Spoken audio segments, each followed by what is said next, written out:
দেশের মৎস্য খাত জাতীয় পরিসরে আরও বেশি আমিষের চাহিদা পূরণে অবদান রাখবে বলে মন্তব্য করেছেন মৎস্য ও প্রাণী সম্পদ উপদেষ্টা ফরিদা আক্তার। সকালে রাজধানীর মানিক মিয়া অ্যাভিনিউয়ের জাতীয় মৎস্য সপ্তাহ উপলক্ষে আয়োজিত র্যালি শুরুর পূর্বে বক্তৃতায় তিনি একথা বলেন। তিনি দেশি মৎস্য সম্পদ সংরক্ষণ এবং মৎস্য চাষে আরও বেশি উৎসাহিত করতে জেলেদের প্রতি আহ্বান জানান। দেশের মৎস্য সম্পদের সম্প্রসারণ, সংরক্ষণ, উন্নয়ন এবং টেকসই ব্যবহারে জনসচেতনতা সৃষ্টির উদ্দেশ্যে অভয়াশ্রম গড়ে তুলি দেশি মাছে দেশভরি প্রতিপাদ্যকে সামনে রেখে 18 থেকে 24 আগস্ট জাতীয় মৎস্য সপ্তাহ 2025 দেশব্যাপী উদযাপিত হচ্ছে। সারা দেশের 36টি জেলা থেকে আসা 1,500-এর বেশি জেলে র্যালিতে অংশ নেন। অভয়াশ্রম গড়ে তুলি দেশি মাছে জাল ধরি। আমরা অভয়াশ্রম গড়ে তুলে সারা দেশে যে জলাশয়গুলো আছে সেখানে দেশীয় মাছ রক্ষা করার জন্য আমরা কাজ করে যাব এবং দেশের মানুষের জন্য যে আমিষের যোগান সেটাতে আমরা অবদান রাখবো। দলীয় শৃঙ্খলা ভঙ্গের অভিযোগে জাতীয় নাগরিক পার্টি এনসিপির কেন্দ্রীয় যুগ্ম সদস্য সচিব মাহিন সরকারকে বহিষ্কার করা হয়েছে। সোমবার রাতে এনসিপির যুগ্ম সদস্য সচিব সালেহ উদ্দিন সিফাত স্বাক্ষরিত বিজ্ঞপ্তিতে এই তথ্য জানানো হয়।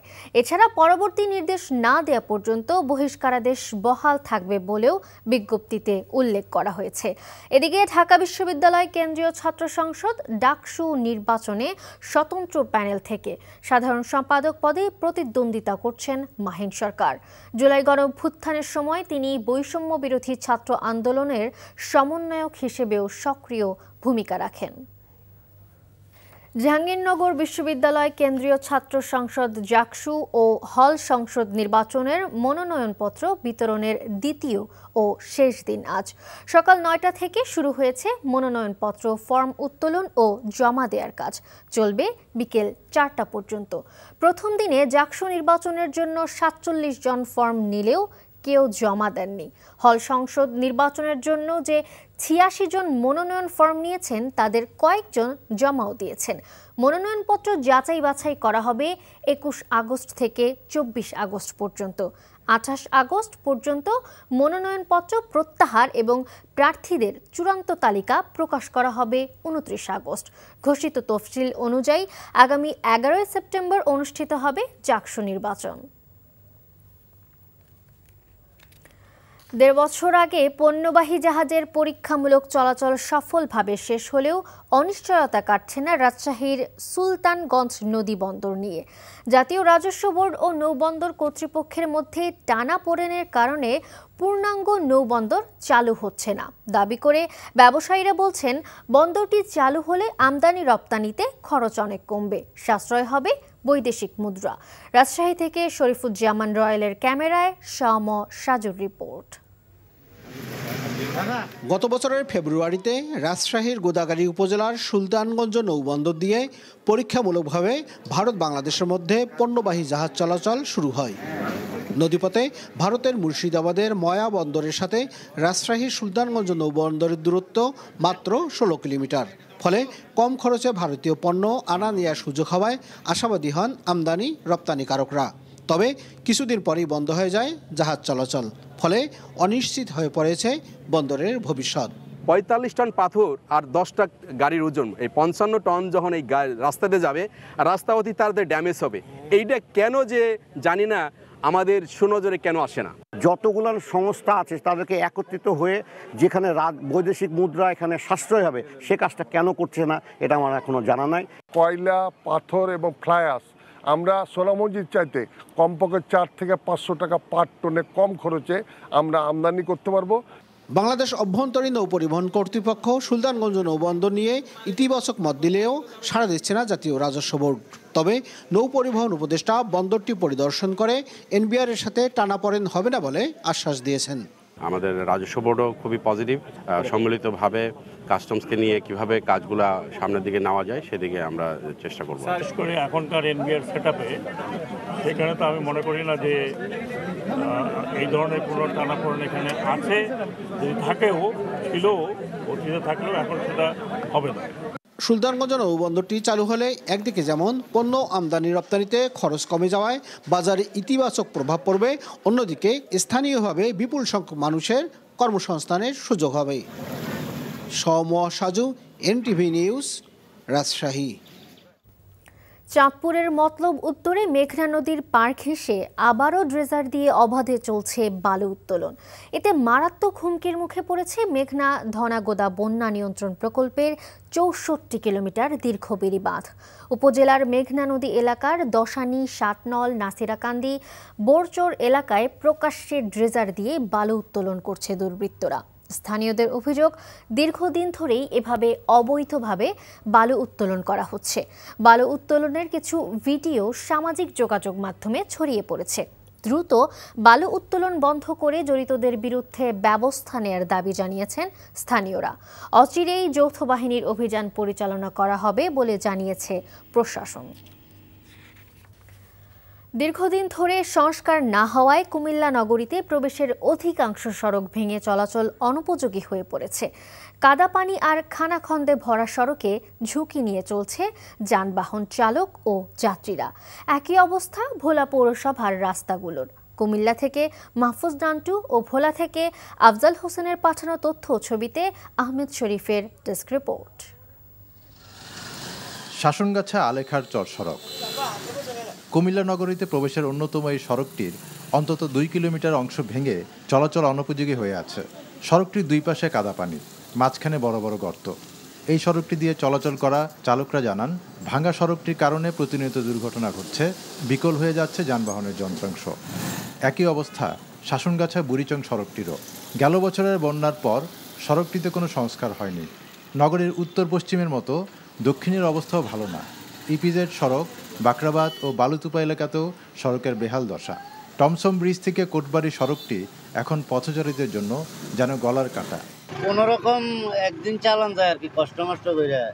এরপরে ডেলি একটা না একটা কিছু ভাঙে। বহুত অটো আছে, যাত্রী সকালে নিয়ে কাটিয়া পড়ে গেছে। আমাদের বড় বড় গাড়িগুলো স্প্রিং ভাঙে। সড়কগুলোর কাজ শেষ হতে আগামী বছরের জুন জুলাই পর্যন্ত সময় লাগবে বলে জানান সড়ক ও জনপথ বিভাগের এই কর্মকর্তা। নভেম্বর নাগাদ আমরা হয়তো প্রত্যেকটা জায়গাতেই রাস্তাতেই আমরা ঠিকাদার নিয়োগ দিতে পারবো, এবং সেক্ষেত্রে হয়তো বা মার্চ এপ্রিলের মধ্যে, আগামী বছর মার্চ এপ্রিলের মধ্যে সবগুলো সড়কের যতগুলো সমস্যা আছে সবগুলো সমাধান হয়ে যাবে। বিগত ফ্যাসিস্ট সরকারের সময় থেকেই ভোলা সদর পৌরসভা ছিল অবহেলিত। ফ্যাসিস্টদের পলায়নের পর থেকে আরও অসহায় হয়ে পড়েছে পৌরবাসী।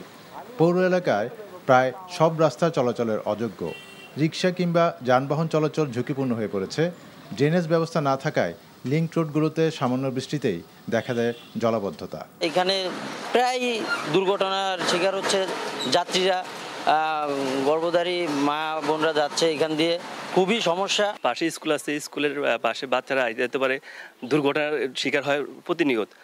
পৌরবাসীর এই ভোগান্তির জন্য দুঃখ প্রকাশ করে যত দ্রুত সম্ভব সংস্কার কাজ করা হবে বলে জানান পৌর প্রশাসক। যে ড্রেনগুলো আছে, ড্রেনগুলো আমরা সংস্কার করব, রাস্তার কাজগুলো এই অর্থ বছরের মধ্যেই সমাপ্ত করবো ইনশাআল্লাহ। ভোলার মানুষের চলাচলের যে অসুবিধা, আন্তরিকভাবে আমি দুঃখ প্রকাশ করছি। সড়কগুলো দ্রুত সংস্কারের দাবি জানিয়েছেন ভুক্তভোগীরা। আহমেদ শরীফ, এনটিভি নিউজ ডেস্ক।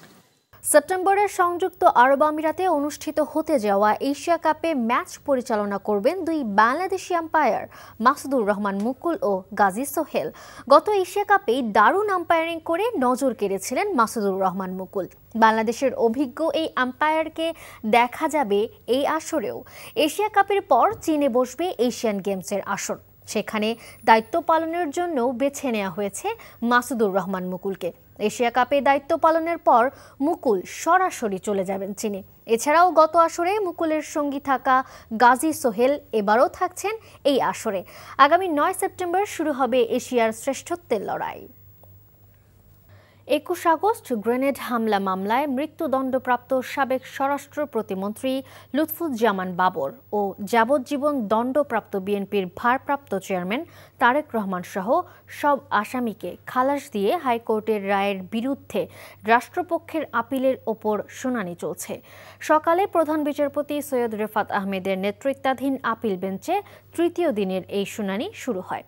আদালতে রাষ্ট্রপক্ষে শুনানি করছেন deputy attorney general Abdullah Al Mamun. Mahmud. আসামি পক্ষে রয়েছেন জ্যেষ্ঠ আইনজীবী SM শাহজাহান ও আইনজীবী মোহাম্মদ শিশির মনির। বিচারপতি AKM আসাদুজ্জামান ও বিচারপতি সৈয়দ এনায়েত হোসেনের হাইকোর্ট বেঞ্চ গত 1 ডিসেম্বর সব আসামিকে খালাস দিয়ে রায় দেন। 19 ডিসেম্বর রায়ের পূর্ণাঙ্গ অনুলিপি প্রকাশ করা হয়। এরপর রাষ্ট্রপক্ষ পৃথক লিভ টু আপিল করে। গত 1 জুন হাইকোর্টের রায়ের বিরুদ্ধে রাষ্ট্রপক্ষকে আপিলের অনুমতি দেয়া হয়। এরপর আপিলের ওপর শুনানি শুরু হয়। জাহাঙ্গীরনগর বিশ্ববিদ্যালয়ের কেন্দ্রীয় ছাত্র সংসদ জাকসু ও হল সংসদ নির্বাচনের মনোনয়নপত্র সংগ্রহ ও জমা দেবার সময়সীমা 21 আগস্ট পর্যন্ত বাড়িয়েছে নির্বাচন কমিশন।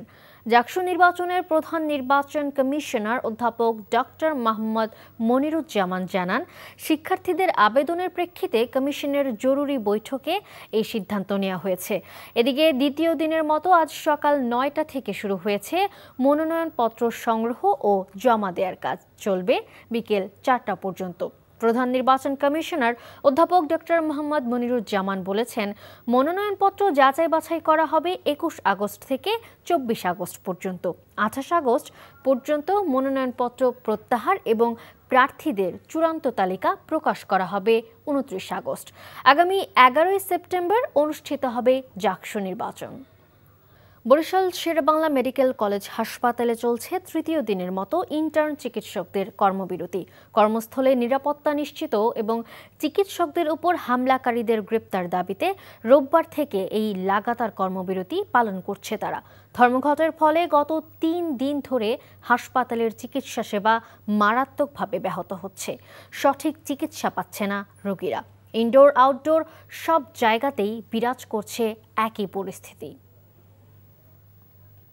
সিলেটে এবার পর্যটন কেন্দ্র জাফলংয়ে পাথর লুটপাটের ঘটনায় 1.5 শতাধিক ব্যক্তির বিরুদ্ধে মামলা হয়েছে। তবে সাদা পাথর চুরির মামলার মতো এই মামলার সব আসামিও অজ্ঞাত। সোমবার রাতে সিলেটের গোয়াইনঘা থানায় মামলাটি করেন উপজেলা ভূমি অফিসার আব্দুল মোনায়েম। এর আগে সাদা পাথর লুটের ঘটনায় সিলেটের কোম্পানিগঞ্জ থানায় 1,500 অজ্ঞাত ব্যক্তির বিরুদ্ধে মামলা করা হয়। সাদা পাথরের মতো গত 7, 8 ও 9 আগস্ট সিলেটের জাফলংয়েও পাথর লুটপাটের ঘটনা ঘটে। লুট হওয়া পাথর উদ্ধারে অভিযান অব্যাহত রেখেছে প্রশাসন ও যৌথ বাহিনী। 5 দিনে প্রায় 5 লাখ ঘনফুট পাথর উদ্ধার করা হয়েছে। উদ্ধার হওয়া লুটপাটের পাথর ছড়িয়ে দেওয়া হচ্ছে পর্যটন কেন্দ্র এলাকায়। বিশ্বকাপ বাছাইয়ে ভেনেজুয়েলা ও ইকুয়েডরের বিপক্ষে ম্যাচের জন্য প্রাথমিক দল ঘোষণা করেছে আর্জেন্টিনা। আগামী মাসে এই দুটি ম্যাচের জন্য 31 সদস্যের প্রাথমিক দল ঘোষণা করেছে দেশটির ফুটবল অ্যাসোসিয়েশন। অনুমিতভাবে দলে আছেন অধিনায়ক লিওনেল মেসি। ক্লাব ফুটবলে আলো ছড়িয়ে প্রথমবারের মতো আর্জেন্টিনা জাতীয় দলে ডাক পেয়েছেন স্ট্রাইকার হোসে ম্যানুয়েল লোপেস। লম্বা সময় দলে ফিরেছেন অ্যাটাকিং মিডফিল্ডার ভ্যালেন্তিন কারবোরি। তাদেরকে নিয়ে বিশ্বকাপ বাছাইয়ে ভেনেজুয়েলা ও ইকুয়েডরের বিপক্ষে ম্যাচের প্রাথমিক দল দিয়েছে বিশ্ব চ্যাম্পিয়নরা। গত জুনে কলম্বিয়ার বিপক্ষে লাল কার্ড দেখে 2 ম্যাচের জন্য নিষিদ্ধ হওয়া এনজো ফার্নান্দেসকে স্বাভাবিকভাবে দলে রাখা হয়নি। এবারও ডাক পাননি পাওলো ডিবালা। প্রধান উপদেষ্টা নির্বাচন নিয়ে যে প্রতিশ্রুতি দিয়েছেন তা থেকে পিছিয়ে আসার কোনো চিন্তা সরকারের নেই বলে জানিয়েছেন আইন উপদেষ্টা ডক্টর আসিফ নজরুল। সচিবালয়ে সাংবাদিকদের প্রশ্নের জবাবে তিনি একথা বলেন। বাংলাদেশে যারা ট্র্যাডিশনালি যে সমস্ত রাজনৈতিক কথাবার্তা হতো, এখনও ঠিক ওই রকমভাবেই কথাবার্তা হচ্ছে। কথাবার্তা খুব বেশি গুণগত পরিবর্তন হয় নাই। ফলে নির্বাচনের সময় নিয়ে কে কী বললো না বললো, এটা আপনার রাজনৈতিক প্রক্রিয়ার অংশ হিসেবেই দেখবেন। আমাদের সরকারের পক্ষ থেকে আমরা দৃঢ় প্রতিজ্ঞ আছি। আমাদের স্যার একজন সর্বজন স্বীকৃত একজন বিশ্ব পর্যায়ে নন্দিত মানুষ, উনি নিজে ঘোষণা করেছেন এবং ওনার এই ঘোষণার থেকে আমাদের পিছিয়ে আসার বিন্দুমাত্র চিন্তা নাই। ত্রয়োদশ জাতীয় সংসদ নির্বাচনে 4 মিলিয়ন ইউরো সহায়তা দেবে ইউরোপীয় ইউনিয়ন।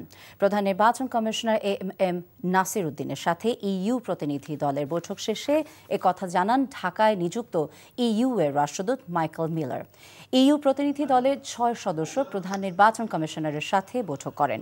ইইউ রাষ্ট্রদূত বলেন, বাংলাদেশে আন্তর্জাতিক মানের নির্বাচন দেখতে চায় ইইউ। সেজন্য দেশের নির্বাচন বিষয়ক শিক্ষা, প্রশিক্ষণ, সক্ষমতা বৃদ্ধি করতে নির্বাচন কমিশন এবং সুশীল সমাজের সাথে কাজ করবে তারা। এ সময় বাংলাদেশে একটি জবাবদিহিমূলক, অবাধ ও সুষ্ঠু নির্বাচন হবে বলে আশা প্রকাশ করেন মিলার।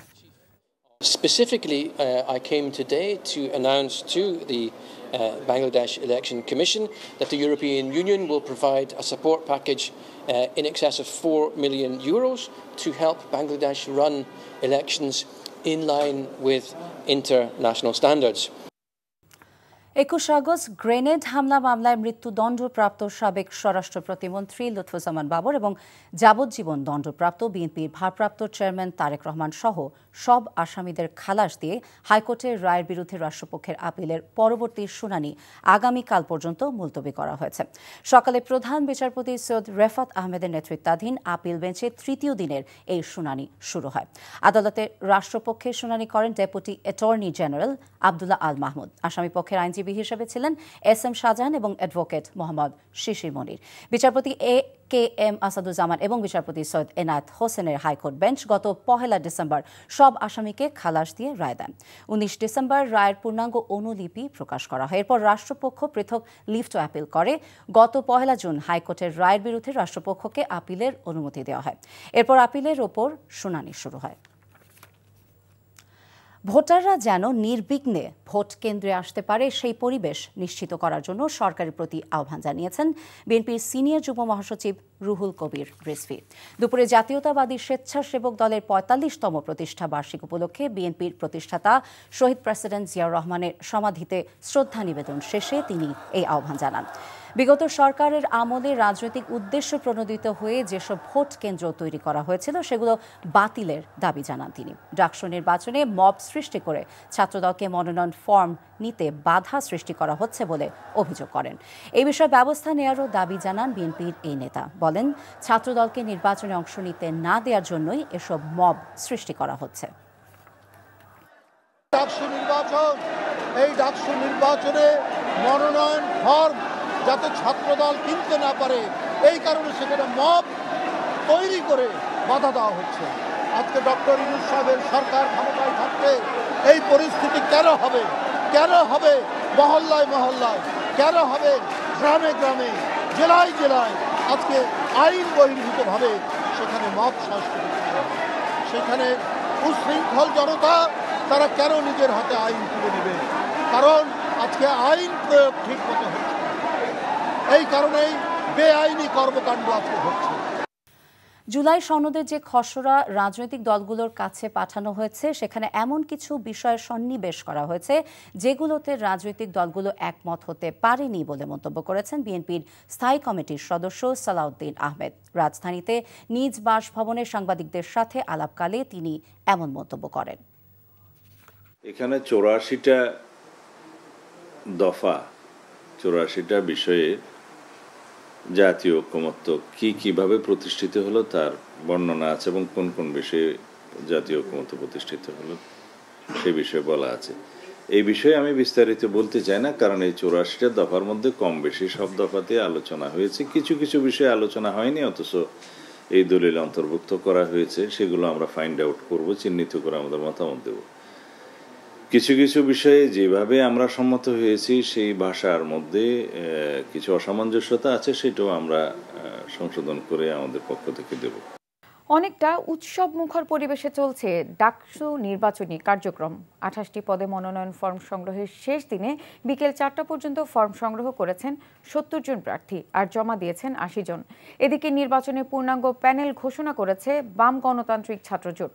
ফর্ম জমা দিতে এসে ফর্ম সংগ্রহ ও জমা দেওয়ার একদিন বাড়ানো নিয়ে বিশ্ববিদ্যালয় প্রশাসন একটি ছাত্র সংগঠনের ব্যাপারে পক্ষপাত দুষ্ট আচরণ করছে বলে অভিযোগ তুলেছে ইসলামী ছাত্র শিবির গঠিত ঐক্যবদ্ধ শিক্ষার্থী জোট। সেলিম মালিকের রিপোর্ট। যতদিন গড়াচ্ছে ততই উত্তাপ ছড়াচ্ছে ঢাকা বিশ্ববিদ্যালয়ের কেন্দ্র ছাত্র সংসদ ডাকসু নির্বাচন। দেশের প্রধান রাজনৈতিক দলের ছাত্র সংগঠনগুলো ছাড়াও ভিপিজিএস সহ নানা পদে ফরম সংগ্রহ ও জমা দিয়েছেন স্বতন্ত্র প্রার্থীরাও। ঢাকা বিশ্ববিদ্যালয়ে একটি বিশেষায়িত পুলিশ থাকবে আমাদের ক্যাম্পাসের, যারা এর শৃঙ্খলার দায়িত্বে থাকবে।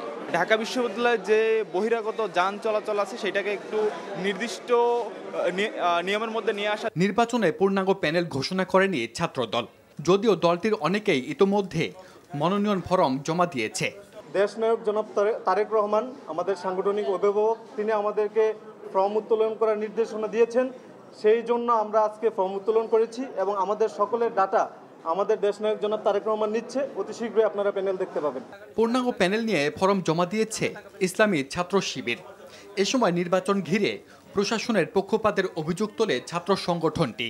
যারা দায়িত্বশীল পর্যায়ে আছেন তারা একটা দলকে রিপ্রেজেন্ট করে, তো আমরা সেই দলের নাম বলতে চাই না। আমরা আশা করব আমাদের শিক্ষকরা আমরা শিক্ষক হিসাবে দেখতে চাই, কিন্তু শিক্ষক যদি তার দলীয় আদর্শকে এখানে প্যাট্রোনাইজ করতে চান তাহলে তারা ছাত্রদের বিপক্ষে অবস্থান নেবে।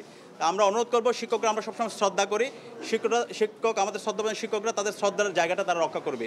এদিকে শেখ তাসনিম আফরোজ এমিকে ভিপি ও মেঘম মোল্লার বসুকে জিএস করে পূর্ণাঙ্গ প্যানেল ঘোষণা করেছে বাম গণতান্ত্রিক ছাত্র জোট।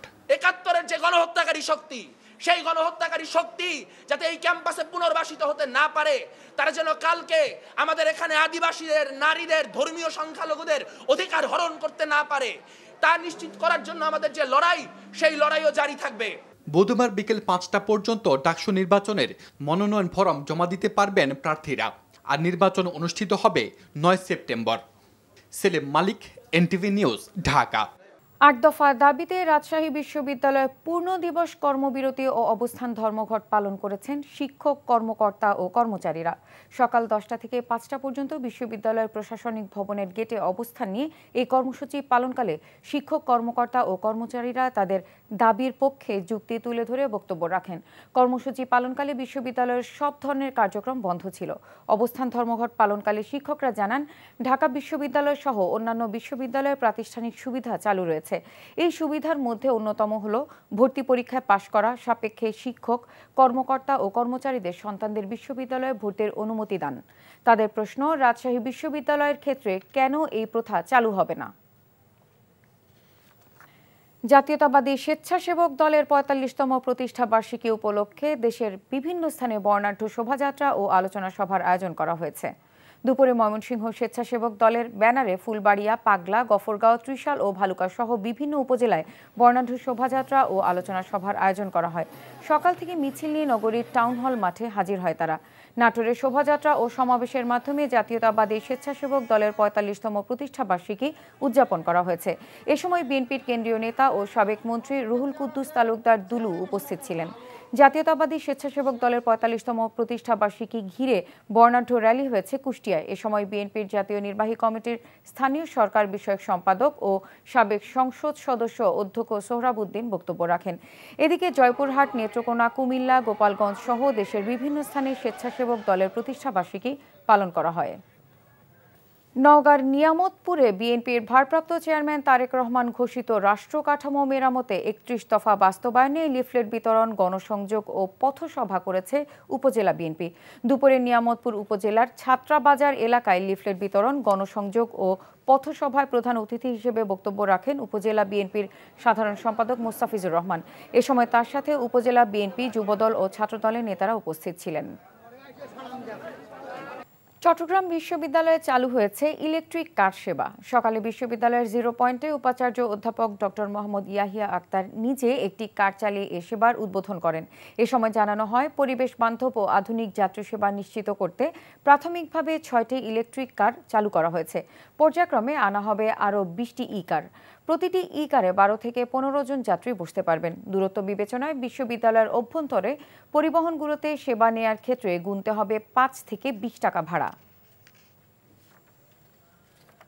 মেহেরপুর সীমান্ত দিয়ে নারী ও শিশুসহ ৩৯ জনকে ফেরত দিয়েছে ভারতীয় সীমান্ত রক্ষী বাহিনী বিএসএফ।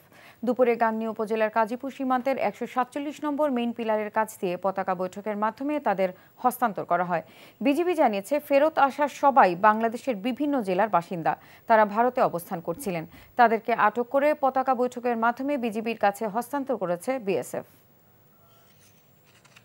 সড়ক ও ফুটপাত দখলমুক্ত করতে উচ্ছেদ অভিযান ও সৌন্দর্য বর্ধন কার্যক্রম করছে চট্টগ্রাম সিটি কর্পোরেশন। সকালে তারই অংশ হিসেবে পুরাতন রেল স্টেশনের সামনে সড়কে ও ফুটপাতে ফুল গাছ ও ফুলের টব স্থাপন সহ সৌন্দর্য বর্ধন কাজের উদ্বোধন করেন চট্টগ্রামের মেয়র শাহাদাত হোসেন।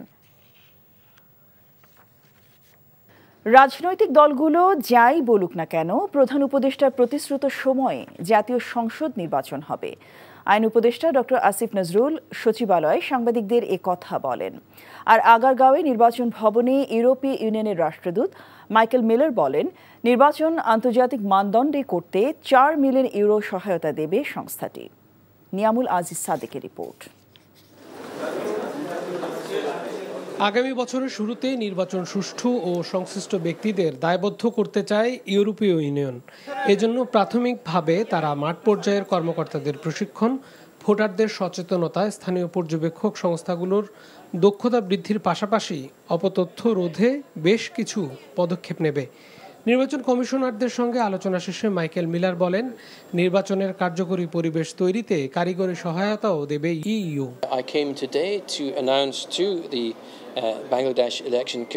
আমরা এখানে এসেছি বাংলাদেশ নির্বাচন কমিশনকে আর্থিক সহায়তার কথা বলতে।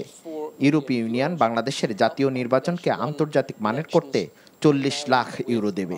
এখানে আমি একা নই, ইউ পার্টনারশিপ ফর ডেমোক্রেসির সদস্যরাও এসেছেন। তারা নির্বাচন নিয়ে অভিজ্ঞতা সম্পন্ন ব্যক্তি, কারণ আমরা চাই পর্যবেক্ষণ, ভোটারদের সচেতনতা ও শিক্ষা ও প্রশিক্ষণ দিতে। আমরা মনে করি ইউ এর সঙ্গে বাংলাদেশের সম্পর্ক অগ্রাধিকারমূলক। সাংবাদিকদের তিনি আরও জানান, সেপ্টেম্বরে একটি তথ্য প্রযুক্তি জ্ঞান সম্পন্ন বিশেষজ্ঞ দল বাংলাদেশে এসে পরিবেশ ও প্রস্তুতির অগ্রগতি যাচাই করবে। সচিবালয়ে ত্রয়োদশ জাতীয় নির্বাচন নিয়ে আইন উপদেষ্টা বলেন, নির্বাচনের সময় নিয়ে প্রধান উপদেষ্টার প্রতিশ্রুতি বাস্তবায়নে কাজ করছেন তারা।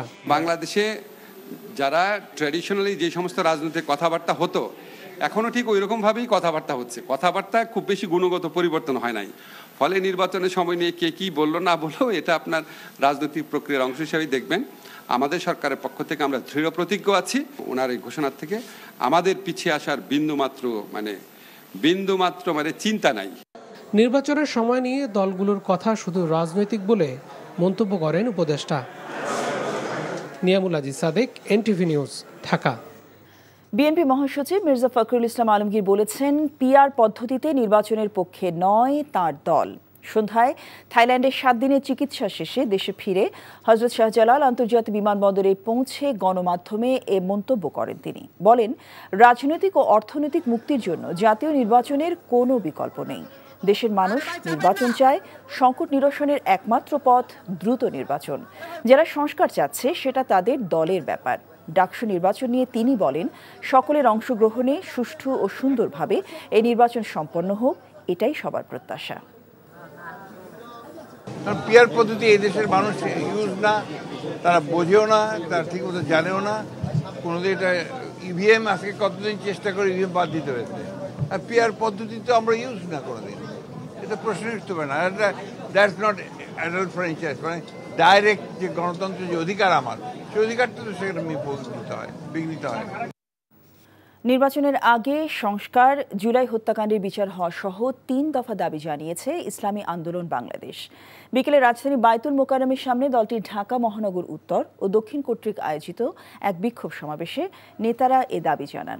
দলটির আমির মুফতি সৈয়দ মোহাম্মদ রেজাউল করিম অভিযোগ করেন, একটি দল ক্ষমতায় যাওয়ার জন্য পাগল হয়ে গেছে, তাই দ্রুত নির্বাচন চায়। তিনি বলেন, পিআর পদ্ধতিতে নির্বাচনের বিকল্প নেই। যদি কোনো অশুভ চক্র আবারও ফ্যাসিস্ট হবার পায়তারা করে, তাহলে রুখে দেওয়ার হুঁশিয়ারি দেন ইসলামী আন্দোলনের নেতারা। সংস্কার কি হয়েছে? আচ্ছা, দৃশ্যমান বিচার হয়েছে? একটাও আমরা হয় নাই, জনগণ বলছে। এরপরে আপনি জাতীয় নির্বাচন ঘোষণা করাটা, এটা আমাদের কাছে কিন্তু বিভিন্ন দিক থেকে সন্দেহ তৈরি হয়েছে যে নিশ্চয়ই আপনার উপরে কোনো ধরনের, যেটা আমরা বলবো অশুভ এবং গোপন জিনিস হওয়ার হয়েছে। জ্ঞাত আয় বহির্ভূত সম্পদ অর্জনের অভিযোগ খতিয়ে দেখতে জাতীয় রাজস্ব বোর্ডের শীর্ষ 17 কর্মকর্তার সম্পদের হিসাব দাখিলের আদেশ দিয়েছে দুদক। এছাড়াও ফার্স্ট সিকিউরিটি ইসলামী ব্যাংক থেকে 207 কোটি অর্থ আত্মসাতের অভিযোগের সত্যতা পাওয়ায় এস আলম গ্রুপের চেয়ারম্যান সাইফুল আলম সহ 26 জনের বিরুদ্ধে মামলা দায়ের করেছে সংস্থাটি। রাজধানীর সেগুনবাগিচায় দুদকের প্রধান কার্যালয়ে সংবাদ সম্মেলনে সংস্থাটির মহাপরিচালক মোহাম্মদ আক্তার হোসেন এ তথ্য জানিয়েছেন। গত জুলাই মাসে রাজস্ব কর্মকর্তাদের বিরুদ্ধে অনুসন্ধানের সিদ্ধান্তের কথা জানিয়েছিল দুদক। ওই সময় দুদকে জমাকৃত অভিযোগ সূত্রে জানা যায়, কিছু অসাধু কর্মকর্তা কর ও শুল্ক আদায়ের ক্ষেত্রে মোটা অঙ্কের ঘুষের বিনিময়ে করদাতাদের কর ফাঁকি দেওয়ার সুযোগ করে দিচ্ছেন। ফলে প্রতি বছর সরকার বিপুল পরিমাণ রাজস্ব প্রাপ্তি থেকে বঞ্চিত হচ্ছে। জ্ঞাত আয় বহির্ভূত সম্পদ অর্জনের অভিযোগের প্রাথমিক তথ্য অনুসন্ধানে জ্ঞাত আয় বহির্ভূত সম্পদ অর্জন করেছেন মর্মে প্রতীয়মান হয় জাতীয় রাজস্ব বোর্ডের 17 জন কর্মকর্তার প্রতি দুর্নীতি দমন কমিশন আইন 2004-এর 26(1) ধারা অনুযায়ী সম্পদ বিবরণী দাখিলের আদেশ জারির সিদ্ধান্ত গৃহীত হয়েছে। ফিক্সিংয়ে দোষী প্রমাণিত হলে ছাড় পাওয়ার সুযোগ নেই। আগামী সপ্তাহে বিপিএলের তদন্ত রিপোর্ট পাবে বোর্ড। সেখানে যেই দোষী প্রমাণিত হবে তার বিরুদ্ধে ব্যবস্থা নেওয়া হবে বলে জানান বিসিবি সভাপতি আমিনুল ইসলাম বুলবুল। এদিকে বাংলাদেশের ক্রিকেট থেকে দুর্নীতি বন্ধে বদ্ধপরিকর বিসিবির দুর্নীতি দমন বিভাগের পরামর্শক অ্যালেক্স মার্শাল। মমিনুর রিপনের রিপোর্ট। ঘরোয়া ক্রিকেটের সবচেয়ে আকর্ষণীয় টুর্নামেন্ট বিপিএল, তবে খেলার চেয়ে বাইরের বিষয় নিয়ে বেশি আলোচনায় থাকে এই প্রতিযোগিতা। গত কয়েকদিনে ফিক্সিং নিয়ে নতুন করে আলোচনায় বিপিএল। গত আসরে ওঠা অভিযোগ তদন্তে ফিক্সিংয়ের দুর্গন্ধটা ছড়িয়েছে বেশ। 3 সদস্যের স্বাধীন তদন্ত কমিটি বোর্ডকে আনুষ্ঠানিক রিপোর্ট জমা দেয়নি এখনও। তবে গুঞ্জন আছে জাতীয় দলের একাধিক ক্রিকেটার, ফ্র্যাঞ্চাইজি, কোচ এমনকি বোর্ড পরিচালকের নামও উঠে আসছে ফিক্সিংয়ের তদন্ত রিপোর্টে। ক্রিকেটকে নিরাপদে রাখতে দোষীদের বিরুদ্ধে কঠোর হওয়ার কথা জানান বিসিবি সভাপতি। আমাদের কাছে এখনো পর্যন্ত প্রতিবেদনটা আসেনি। প্রতিবেদনটা আসার কথা আছে সামনের সপ্তাহে। আসার পরে আমরা সিদ্ধান্ত নেব। We have to protect this game. আমাদের ছেলেরা মেয়েরা যারা ক্রিকেট খেলে সেই জন্য সেটা আমাদের প্রধান লক্ষ্য। ইন্টিগ্রেটেড এডুকেশন রেখেছি, সারা দেশের যত ক্রিকেটার খেলবে, যত ক্রিকেটের যারা অফিসিয়ালস আছে সবাইকে আমরা এডুকেশনটাও সাথে সাথে দেবো, সো দ্যাট তারা জানে এবং জানবে যে বাংলাদেশের ল, ইসলামিক ল, রিলিজিয়াস ল, ভ্যালুজ সব কিছু মিলিয়ে আমরা চেষ্টা করব যে এই খেলাটাকে কীভাবে আরও সুন্দর করে প্রোটেক্ট করা যায়। এদেশের ক্রিকেটের দুর্নীতি রোধে যুক্তরাজ্যের সাবেক পুলিশ কর্মকর্তা অ্যালেক্স মার্শালকে নিয়োগ দিয়েছে বিসিবি। মঙ্গলবার রাজধানীর একটি 5 তারকা হোটেলে বিসিবি পরিচালকদের সামনে নিজের পরিকল্পনা তুলে ধরেন মার্শাল। সেখানে ক্রিকেটারদের সচেতনতার উপর জোর দিয়েছেন আইসিসির দুর্নীতি দমন বিভাগের সাবেক এই কর্মকর্তা। সবখানে এখন ফ্র্যাঞ্চাইজি লিগ হচ্ছে, যেখানে সহজেই দুর্নীতিবাজরা সুযোগ পেয়ে যায়। বিপিএল একটি জনপ্রিয় লিগ, এখানে সবকিছু হতে হবে উঁচু মানের ও প্রফেশনাল। আমি বিপিএলে এটা নিশ্চিত করতে কাজ করব। এর আগে বোর্ড পরিচালকদের নিয়ে কেন্দ্রীয় চুক্তিতে থাকা ক্রিকেটারদের সঙ্গেও আলোচনা করেন বিসিবি সভাপতি। আচরণবিধি ও শৃঙ্খলা বজায় রাখার পরামর্শ দেওয়ার পাশাপাশি ক্রিকেটারদের কাছ থেকে বিভিন্ন সমস্যার কথাও শুনেছেন আমিনুল ইসলাম বুলবুল। Mominur Ripon, NTV news, Dhaka. লুটপাট থেকে বাদ যায়নি সিলেটের কোম্পানিগঞ্জের উথমাছড়া পর্যটন কেন্দ্র। আদর্শপাড়া এলাকায় অভিযান চালিয়ে লুটের পর মজুত করা প্রায় 2 লাখ ঘনফুট পাথর জব্দ করে বিজিবি। একই দিনে জৈন্তাপুরের শ্রীপুরে আনুমানিক 20,000 ঘনফুট পাথর ও 28,000 ঘনফুট বালু জব্দ করে প্রশাসন। বিজিবি জানায়, গত কয়েক বছর ধরে স্থানীয় কিছু অসাধু চক্র উৎমাছড়া থেকে অবৈধভাবে পাথর উত্তোলন করে আদর্শপাড়া গ্রামের বিভিন্ন স্থানে পাচারের উদ্দেশ্যে মজুত করে আসছে।